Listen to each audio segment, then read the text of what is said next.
Chers compatriotes, bonjour chers frères et sœurs, c'est tout pour moi un véritable plaisir d'échanger avec vous. Je vois beaucoup de nos compatriotes s'en offusquer quand le régime est dépecé et ses tentacules.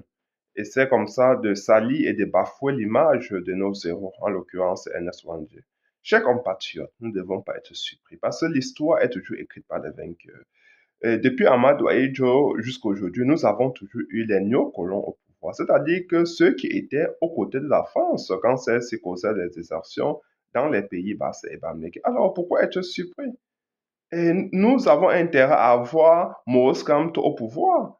Et parce qu'avec lui, nous saurons notre vraie histoire. Nous saurons que les nationalistes se battaient pour que le Cameroun puisse acquérir une vraie indépendance. Celle-là qui devait donner la possibilité de gérer en toute liberté ses affaires. C'est la raison pour laquelle les nationalistes sont morts pour nous, chers compatriotes. Et notre histoire a été mise entre parenthèses depuis nos nationalistes. C'est-à-dire que nous avons besoin aujourd'hui d'un nationaliste, d'un panafricain comme Maurice Kamto pour continuer cette histoire-là. S'il n'y avait pas les réseaux sociaux, et sachez que Maurice Kamto aujourd'hui devait être vu comme celui, comme un antipatriote, comme celui-là qui voulait mettre le pays à feu et à sang, comme celui-là qui n'a jamais aimé les Camerounais. Mais fort heureusement, nous avons les réseaux sociaux. Et fort heureusement, les Camerounais sont de plus en plus actifs.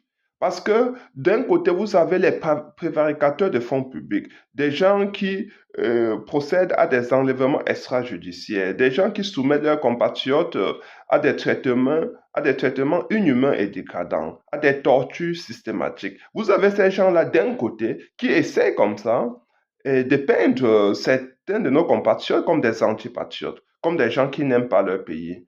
Et ils les accusent de terrorisme.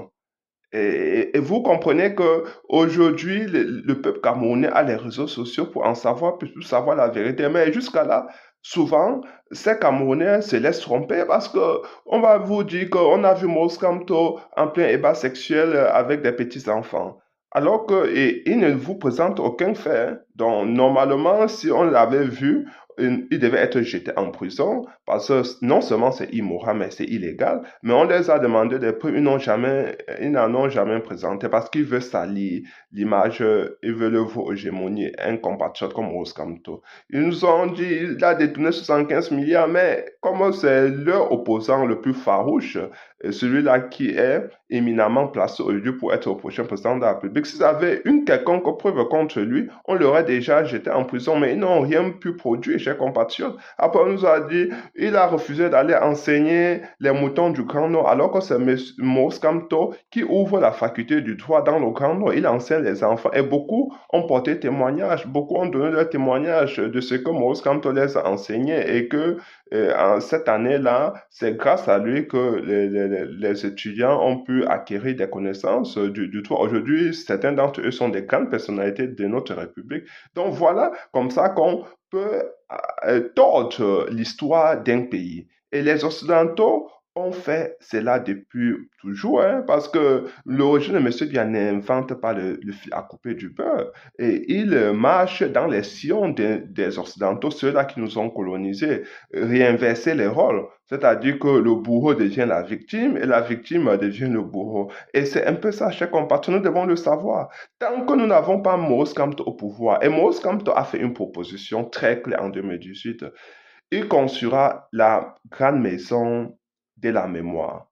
Il dit toujours qu'il n'y a pas seulement une seule mémoire, il y a les mémoires plurielles. Ça veut dire qu'il va construire cette maison de la mémoire où on va déposer les cendres de tous nos compatriotes, de tous ces combattants, ceux-là, des grands littéraires, des grandes personnalités de notre pays, des nationalistes, ceux-là qui ont donné de leur sang pour notre libération. Et même Amadou Ahidjo, parce que l'histoire est faite comme ça, même si Amadou Ahidjo, c'est celui-là qui a obligé beaucoup d'entre eux de se retrouver en exil, il faut l'histoire d'une nation est faite de beaucoup de contradictions, il faut le dire, et d'imperfections. Donc, c'est-à-dire que Moses peut devoir construire cette grande maison de la mémoire, et ce sont les mémoires plurielles, il faut toujours le dire, où on va déposer les centres là-bas. Ça, c'était la proposition de Moses déjà en 2018, il a toujours proposé cela pour réhabiliter, parce que l'idée derrière, c'est réhabiliter ces compatriotes, réhabiliter leur mémoire pour que les jeunes Camerounais puissent savoir ce qu'ils ont fait pour leur pays. Pourquoi nous devons continuer à nous battre? Pourquoi nous ne devons plus jamais accepter d'avoir un dictateur au pouvoir ou bien de nous faire coloniser par un pays occidental? Vous avez vu, M. Biya n'a jamais entrepris aucune action pour que les restes de ses compatriotes retournent au pays, ni d'Amadou Aïdjo, ni encore moins de nos nationalistes qui sont morts en exil, chers compatriotes. Donc, vous comprenez que nous avons là affaire à quelqu'un qui n'a jamais aimé son pays comme M. Biya. Son régime est un régime non seulement incompétent, mais c'est un régime qui manque terriblement d'amour pour ses compatriotes. Finalement, nous aurons besoin d'un Camerounais patriote comme Oskamto, un Camerounais humaniste qui aime son pays, et vous verrez que les choses changeront très rapidement. Vous verrez que les Camerounais connaîtront leur histoire et pourront finalement commencer à s'aimer et à savoir que c'est seulement quand ils sont ensemble qu'ils peuvent accomplir de grandes choses parce que les nationalistes n'étaient pas constitués seulement des gens de l'Ouest, mais il y avait aussi des gens du pays Bassa. Donc c'était comme ça, c'était l'ensemble du peuple camerounais qui voulait en quelque sorte obtenir sa liberté, sa vraie liberté. Malheureusement, ils n'ont pas pu, mais Moïse Kamto continuera cette lutte. Moïse Kamto ne fera sortir les accords et partenariats économiques comme M. Biya a signé. Moïse Kamto ne fera sortir du franc CFA, des accords monétaires. Moïse Kamto ne fera sortir des accords militaires, chers compatriotes. Parce que c'est quand nous aurons notre liberté, c'est quand nous serons capables de gérer nos propres ports. Parce qu'à l'heure que je vous parle, nos ports fluviaux, nos chemins de fer sont gérés par la France.